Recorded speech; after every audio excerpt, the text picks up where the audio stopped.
नमस्कार दोस्तों, हमारी आज की कहानी का नाम है ताने। देखिए मम्मी जी, सोनी के मुन्ने के लिए क्या खरीदारी की है मैंने और रोहित ने। ये कहकर काजल ने सारा सामान बिखेर दिए। शांति जी ने कहा, अरे वाह, इतना सारा सामान। सच में सोनी बहुत भाग्यशाली है जो उसे इतने अच्छे भैया भाभी मिले, जिसकी वजह से उसका अपने ससुराल में रौब रहता है।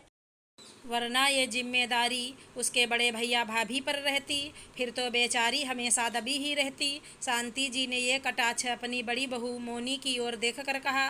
शांति जी के दो बेटे और एक बेटी थी। बड़ा बेटा कमल जो एक छोटी सी कंपनी में काम करता था, और छोटा बेटा रोहित जो कि एक बड़ी कंपनी में काम करता था। बेटी सोनी जिसकी शादी हो चुकी थी। शांति जी के पति की आकस्मिक मृत्यु से कमल को कम उम्र में ही अपनी पढ़ाई छोड़ गृहस्थी का भार उठाना पड़ा, पर उसने अपने भाई बहन की परवरिश में कोई भी कमी नहीं आने दी। खुद तो पढ़ नहीं पाया, पर रोहित को इस काबिल बनाया कि आज वो जहाँ पर है वहाँ तक पहुँच सके। सोनी की शादी भी कमल ने ही करवाई थी।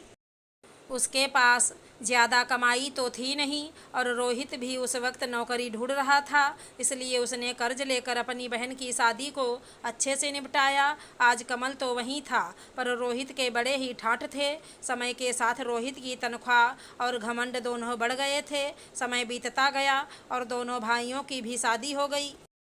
कमल की पत्नी अपने पति की हालत को देखते हुए बड़े हिसाब से चलती थी, पर रोहित की पत्नी पति की कमाई पर खूब इतराती थी। शांति जी भी अपने छोटे बेटे और बहू की ज़्यादा तरफदारी करती थी, हालांकि उनसे कुछ भी छुपाना था, पर पैसों ने उनकी आंखों पर पट्टी बांध रखी थी। शांति जी की बेटी सोनी के बेटे का मुंडन समारोह था, और आज उसी की खरीदारी करके लाए थे काजल और रोहित। सब कुछ लेकर आए थे। शांति जी के ताने के बाद मोनी कहती है कि माँ जी, आपसे हमारी हालत छुपी नहीं है, पर फिर भी बात बात पर आप हमें ताने देती रहती हैं। शांति जी, हाँ, ताना ना दूँ तो और क्या करूँ। जब भी तुझे और कमल को कुछ कहूँ, तभी तुम दोनों हमारे पास कुछ नहीं कह के टाल देते हो। समाज बिरादरी में रिश्ते निभाने के लिए लेन देन भी बहुत ज़रूरी होता है। वो तो शुक्र मनाओ कि तुम लोग का यहाँ हमारे बीच रहकर सब कुछ चल जाता है, वरना अकेले रहते तो पता चलता हाथी के दांत का भाव। मोनी बेचारी और क्या कहती, यह तो आज नया नहीं हुआ उसके साथ। उसका पति अपनी कमाई से थोड़ा खर्चा ही दे पाता था, बाकी मोनी सबके हिस्से का काम करके चुकाती थी। ऊपर से ताना मुफ्त मिलता था। बड़े ही दुखी मन से वो कमल से कहती है, सुनिए जी, हर रोज़ अपमान के घूंट अब मुझसे नहीं पिया जाता है। यहाँ रोज़ रोज़ अपमान की बिरयानी से अच्छा है दो सूखी रोटी इज्जत की खाएं।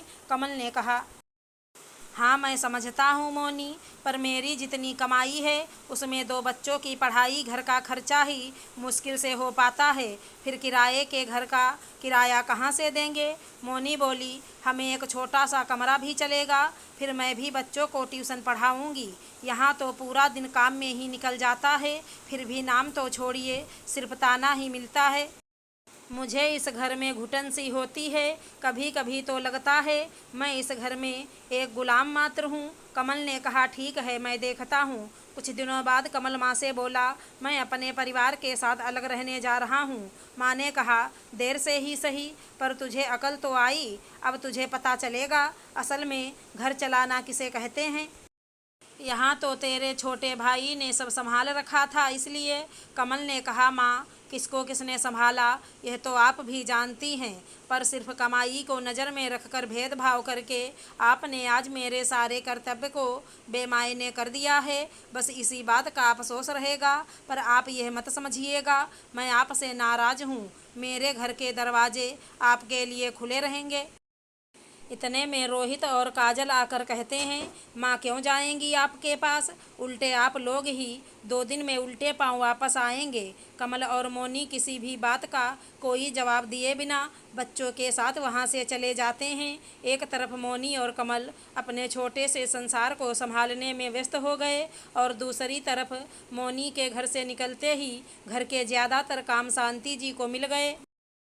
जो ताना शांति जी कभी मौनी को देती थी, आज उन्हें मिलते थे। मौनी और कमल को आटे दाल के भाव का पता चले या ना चले, पर शांति जी को उनकी असलियत का पता चल चुका था। फिर एक दिन सुबह सुबह दरवाजे की घंटी बजी। काजल ने कहा, मम्मी मम्मी देखिए दरवाजे पर कौन है। ओहो, पता नहीं है मम्मी का क्या करूं। किसी भी काम में फुर्ती नहीं, ये कहते हुए वो खुद दरवाज़ा खोलती है। दरवाज़ा खुलते ही वो अवाक रह जाती है, क्योंकि दरवाजे पर कमल सामान और परिवार के साथ खड़ा था। काजल रोहित को आवाज़ लगाती है। रोहित ने कहा, क्यों भैया, आप तो घर छोड़कर बड़े रौब से गए थे, सब रौब ख़त्म हो गया या पैसे ख़त्म हो गए? अब आपने यहाँ रहने का हक खो दिया है। पीछे से शांति जी कहती हैं, किसने छीना वो हक? जब मैंने उसे ये हक दिया है। तब रोहित ने कहा, माँ ये क्या कह रही हो आप? क्या आप भूल गई, यह आपको छोड़कर गए थे? शांति जी ने कहा, हाँ ये गया था, क्योंकि एक माँ ने अपने बेटों में भेदभाव किया था। सच ही तो है, जब बच्चे माँ बाप को ना पूछें तो बच्चे को सभी भला बुरा कहते हैं, पर हर वक्त गलत बच्चे ही नहीं होते। कभी कभी गलत मेरी जैसी माँ भी होती हैं, जो सिर्फ ऊपरी चमक को देखकर उसी को अपनी दुनिया समझ लेती हैं और प्यार और सम्मान खो बैठती हैं। माफ़ कर दे बेटा, अब तू अपने परिवार के साथ यहीं रहेगा, और जिसे साथ नहीं रहना वो इस घर के 2 हिस्से कर ले और एक हिस्से में रहे, पर मैं अपने बड़े बेटे के हिस्से में ही रहूँगी। मैं चाहती तो ये घर सिर्फ कमल के नाम कर सकती थी, पर मेरे बड़े बेटे ने ही मुझे सिखाया है कि माँ कभी भेदभाव नहीं करती। फिर शांति जी रो पड़ती हैं और बड़े बेटे बहू से माफ़ी मांगने लगीं।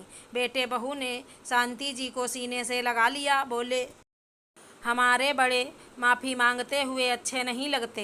अब शांति जी अपने बड़े बेटे और बहू के साथ सम्मान के साथ जी रही थीं। बच्चे माँ बाप को प्रताड़ित करते हैं, ये सभी को दिख जाता है, पर कभी कभी बच्चे भी प्रताड़ित होते हैं। ये ना तो कोई देखता है और ना ही देखना चाहता है। अगर हमारी कहानी पसंद आई हो तो चैनल को लाइक शेयर सब्सक्राइब करें। राधे राधे दोस्तों।